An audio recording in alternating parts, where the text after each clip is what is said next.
go, Big Blue. Fight, BSU. Hey, Boise State, my alma mater. How you doing? You feel me? I don't know if that's right. I don't remember. Is going to the college football playoffs. We knew this already, but they get a first round bye as the 3 seed, surprising to a lot of people. And we're going to play some football, damn it. We're going to play some football. Anyway, how you guys doing? Welcome back. I've come up with a name of this. I'm going to call it Stay With Me. Stay with me. It's really in that second tone, like, stay with me now. Stay with me. Because just like I'm like dying down from that. One, stay with me like this is time we're spending together. You're watching. I'm doing this, enjoying myself. But also like I'm going to make mistakes. I'm not a perfect person.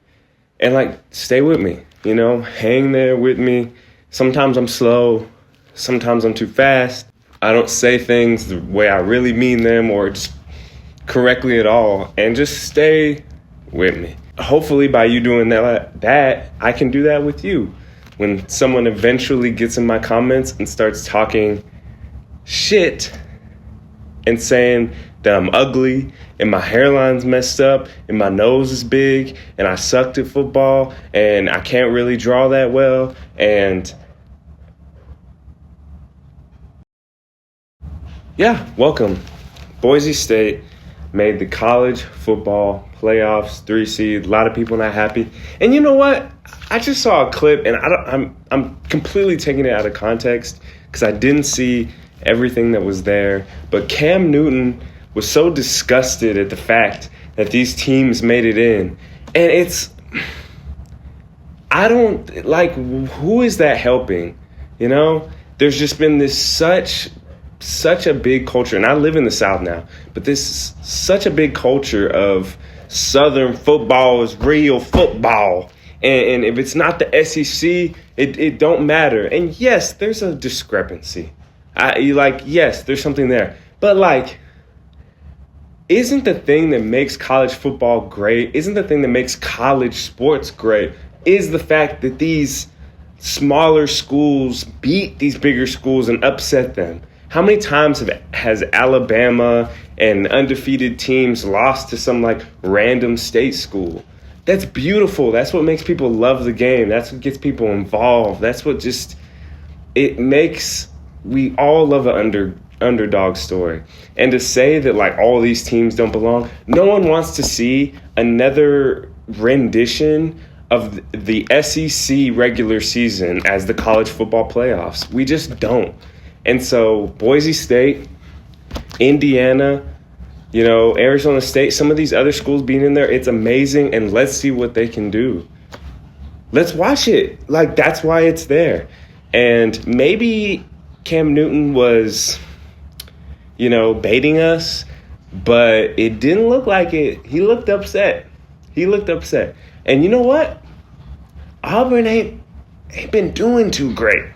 And who knows? Is it that? I don't know. But I know what my school's doing. Sitting on the couch for now. No, they're not. But you know what? I'm in a good mood. Let's draw something. Okay? And I'm in such a good mood. Let's draw something upside down. Okay? So this drawing, I'm gonna have to take off a glove for this. But this drawing, golly, I'm gonna have it face you guys. Okay, so let's just draw an upside down face and see what comes of it. Okay?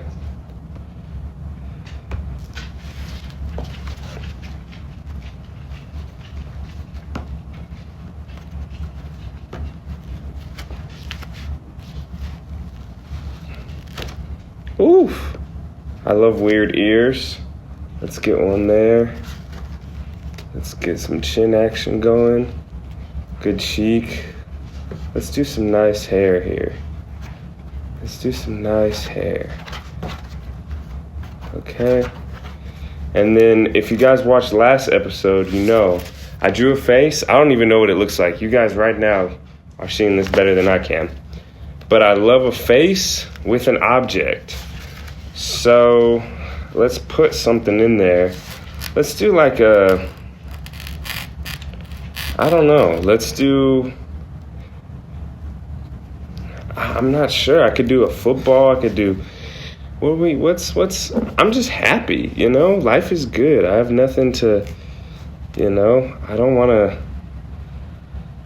let's do like, you know, let's do some like stars here. So let's like a really funky looking star.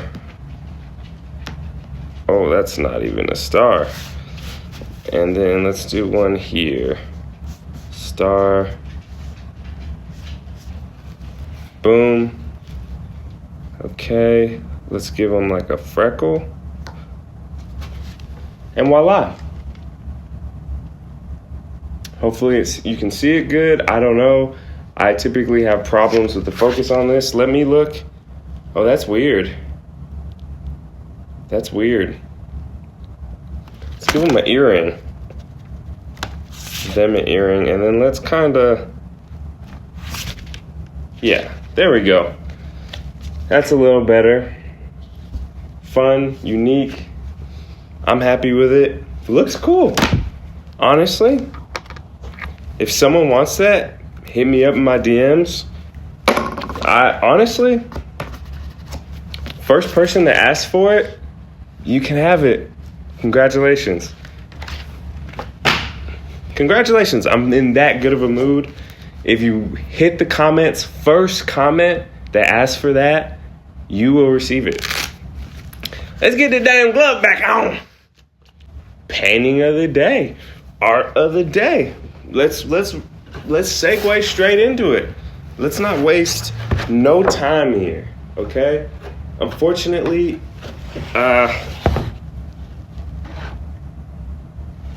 hello? Yes. Yes. Yeah.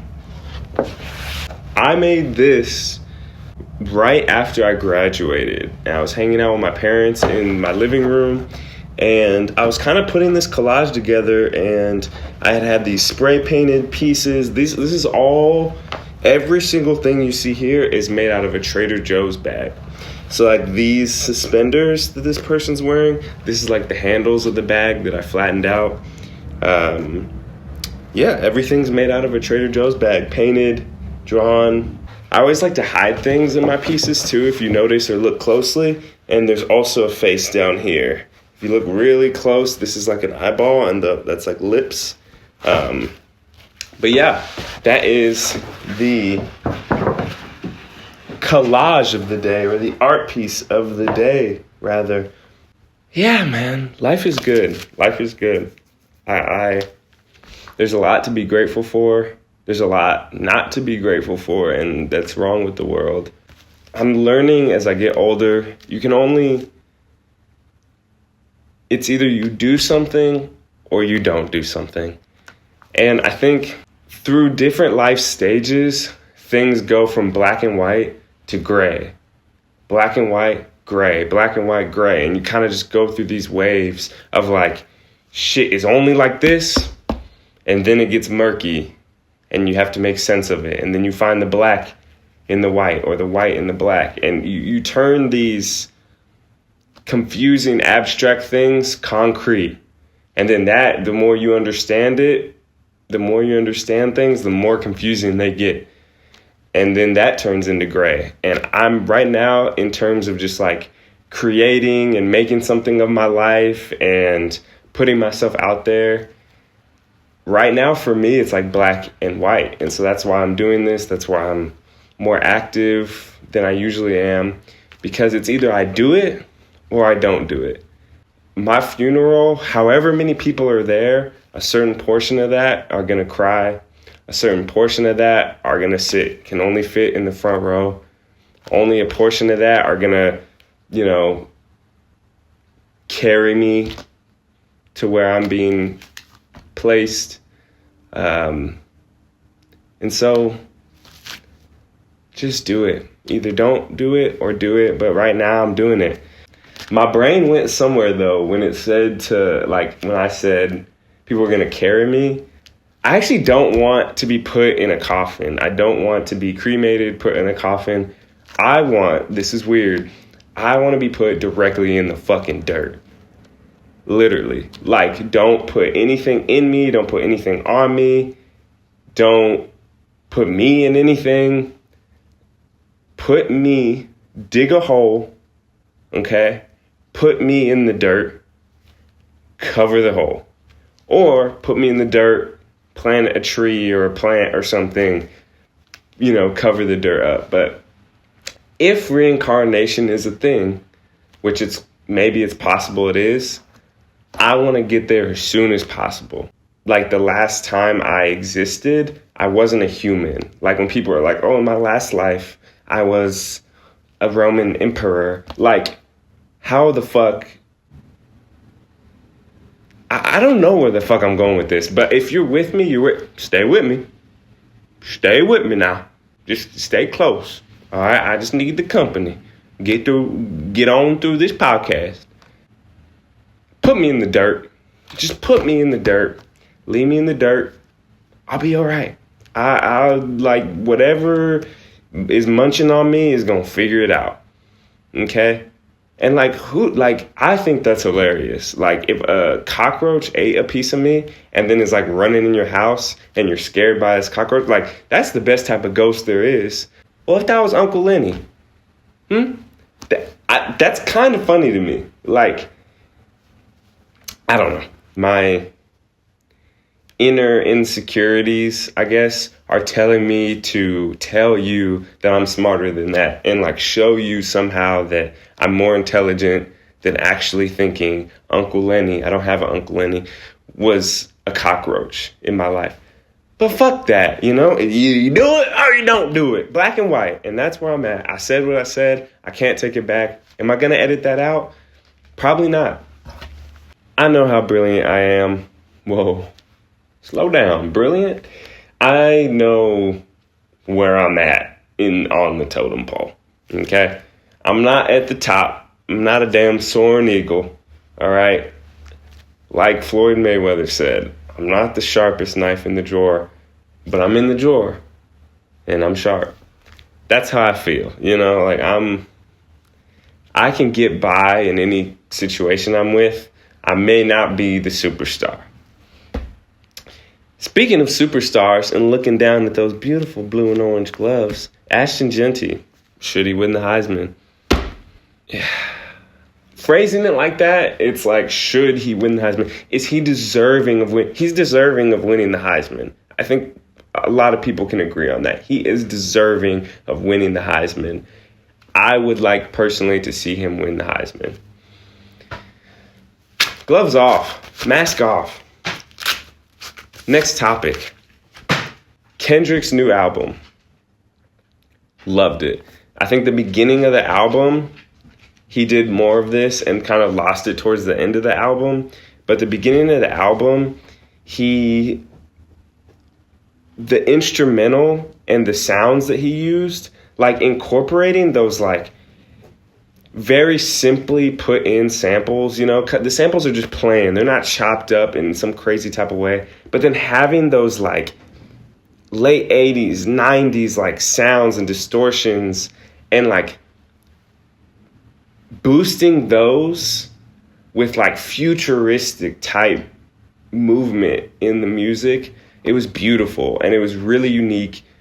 Regardless of whether you like Kendrick or not, I guarantee like a lot of those songs on that album, you're not going to find that music elsewhere. You're not going to find things that are directly similar to it elsewhere. And I think that alone shows that he's pushing boundaries still at his age. He's trying to develop a sound. He's trying to push a movement somewhere. And it sounded amazing. And it was atmospheric, but it was homey.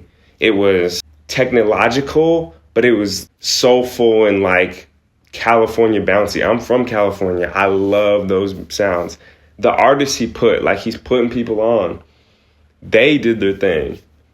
Scary, spooky, hilarious. I'm sorry, lefty.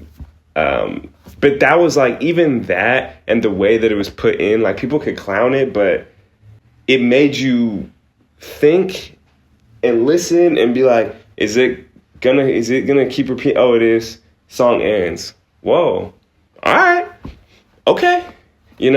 And I really respect that. I thought the album was awesome. If I was going to give it like an album rating, I would give it between like this 8.6 to 8.9 region.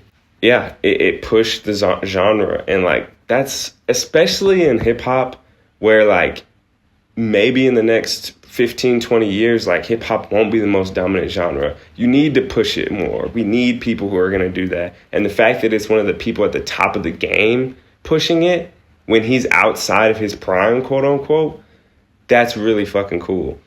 Another favorite artist of mine is Smino. He released the album. I really respected that album a lot. It was great.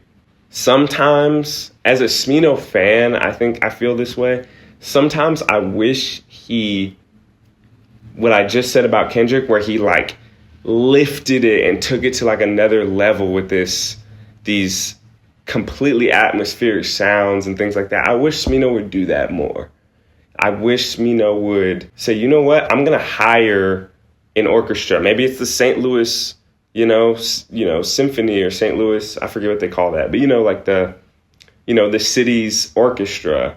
Like, I'm going to hire them and we're going to take this to another level and create like this crazy B section and lift it up. And I'm going to sing wild chords on top of that and just strain my voice. Like, I think if Smino added that complexity to some of his songs, it would put him on another plane. But he doesn't. And I think he stays in this like chill genre, chill sounds. And it's really dope. And I love listening to it, and it's easy listening for how complex some of his songs can be. It's still like relatively easy listening. And I respect that. But I think personally, as a fan, I think he can do more. And I'd like to see him do more. Overall, the album was really good. I would even put it around the same ranges of Kendrick's, but probably more towards like an 8.1 to an 8.5. Honestly, I think my throat's getting dry and I'm chilling. I think this is where I'm going to leave it for this episode. This is Stay With Me, episode 2. I appreciate y'all for being here. Again, if you made it all the way to the end, give me a hug. Come in here. You family, boy. Stay with me a little bit, boy. Nah, for real. But like, I'm really grateful and Flex is grateful. And yeah, whatever I can do to help. And if you have any suggestions for this podcast or for this talk, I don't even want to call it a podcast, ew. But if you have any suggestions, leave them in the comments. Like, subscribe. I appreciate you. Thank y'all. I'll see you later.